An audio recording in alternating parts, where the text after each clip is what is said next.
Hello friends, welcome to രുചി books. നമുക്കിന്ന് ഉരുളക്കിഴങ്ങ് മെഴുക്കുവരട്ടി തയ്യാറാക്കുന്നത് എങ്ങനെയാണെന്ന് കാണാം. ഉരുളക്കിഴങ്ങ് മെഴുക്കുവരട്ടി തയ്യാറാക്കാൻ ആവശ്യമായ സാധനങ്ങൾ 4 ഉരുളക്കിഴങ്ങാണ് ഞാനിവിടെ എടുത്തിരിക്കുന്നത്. 1 ടീസ്പൂൺ മുളക് പൊടി, 1/2 ടീസ്പൂൺ മഞ്ഞൾപ്പൊടി, കുറച്ച് ഉപ്പ്, കുറച്ച് വെളിച്ചെണ്ണ. ഇത്രയാണ് ഉരുളക്കിഴങ്ങ് മെഴുക്കുവരട്ടി തയ്യാറാക്കാൻ ആവശ്യമായ സാധനങ്ങൾ. ഉരുളക്കിഴങ്ങെല്ലാം ഞാനിവിടെ അരിഞ്ഞെടുത്തിട്ടുണ്ട്. ഈ ഒരു വലിപ്പത്തിലാണ് ഞാനിവിടെ അരിഞ്ഞെടുത്തേക്കുന്നത്. ഇത് അരിഞ്ഞ ഉടനെ വെള്ളത്തിലിട്ട് വയ്ക്കുക, ഇല്ലെങ്കിൽ കറുത്തു പോകും. ഇനി നമുക്ക് മെഴുക്കുവരട്ടി തയ്യാറാക്കി എടുക്കാം.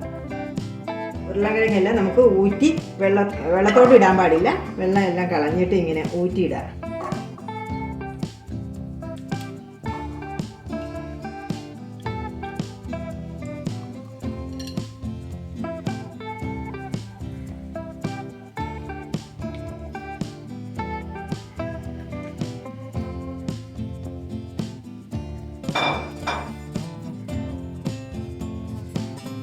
ഈ എടുത്ത് വെച്ചിരിക്കുന്ന മുളക് പൊടി,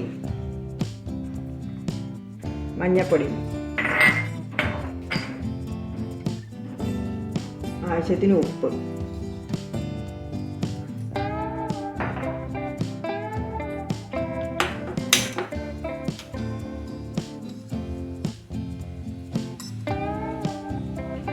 വെളിച്ചെണ്ണ ഒരു 3-4 സ്പൂൺ ആദ്യം തന്നെ ഒഴിക്കണം. പിന്നെ നോക്കിയിട്ട് വേണമെന്നുണ്ടെങ്കിൽ ഒഴിച്ചാൽ മതി.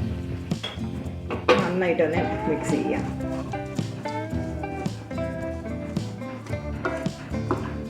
ഇനി വെള്ളം ഒട്ടും ഒഴിക്കണ്ട. ആദ്യം നമ്മൾ ആ ഉരുളക്കിഴങ്ങ് ഊറ്റിയെടുത്ത് ആ വെള്ളം മതി. ഇത്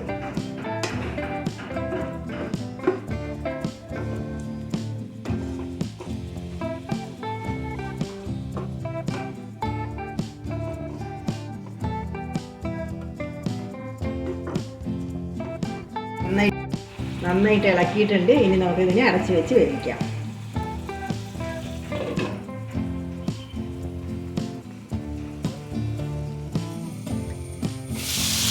2 മിനിറ്റ് ഹൈ ഫ്ലെയിമിൽ വെച്ചിട്ട് വെള്ളം എല്ലാം വറ്റിച്ചെടുത്തിട്ടുണ്ട്. ഇനി നമുക്ക് ഇതിനെ ലോ ഫ്ലെയിമിൽ ആക്കിയിട്ടിട്ട് ഇടയ്ക്കിടയ്ക്ക് ഒന്ന് ഇളക്കി കൊടുത്തിട്ട് നന്നായിട്ട് ഫ്രൈ ചെയ്തെടുക്കാം.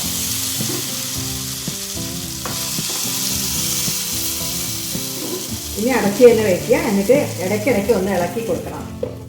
എന്നിട്ട് നന്നായി ഫ്രൈ ചെയ്തെടുക്കാം.